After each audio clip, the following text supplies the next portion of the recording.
નમસ્કાર દોસ્તો, તારીખ 7/5/2024ના દિવસે લોકસભાના ચૂંટણી છે. દરેક વ્યક્તિએ મત આપવા જવાનું છે. ભલે પણ કોઈ પણ કેન્ડિડેટને તમે મત આપો ન આપો, પણ મત આપવા જવું જરૂરી છે.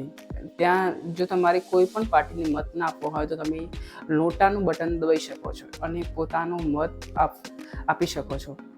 જ્યારે પણ નોટાનું બટન દબાવો છો ત્યારે તમને કોઈ પણ પાર્ટીને વોટ આપતા નથી.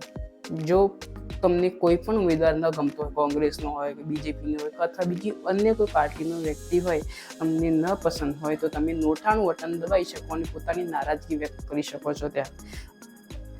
અને સાથે સાથે જોઈએ મેં તપાસ કરી પણ કોંગ્રેસના જે ઉમેદવાર મને જોવા મળે ને કોઈ ઉભો રહ્યો હોય અત્યારે મહેસાણાની અંદર કોઈ ઉમેદવાર ઉભો જોવા મળતું નથી, પણ બીજેપીની પોતાનો કેન્ડિડેટ કરેલો છે જે હરિભાઈ પટેલ છે. હવે હરિભાઈ પટેલ એના થોડી માહિતી મળી છે મને. જોઈએ તો એમના વિશે સૌપ્રથમ તેમનું હાયર એજ્યુકેશન જોઈએ તો એમને હાયર એજ્યુકેશન બે સ્કૂલોમાંથી કરેલું છે.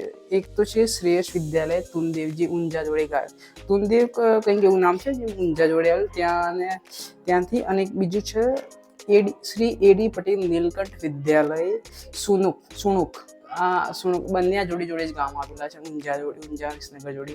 તો ત્યાંથી તેમની હાયર એજ્યુકેશન મેળવ્યું છે.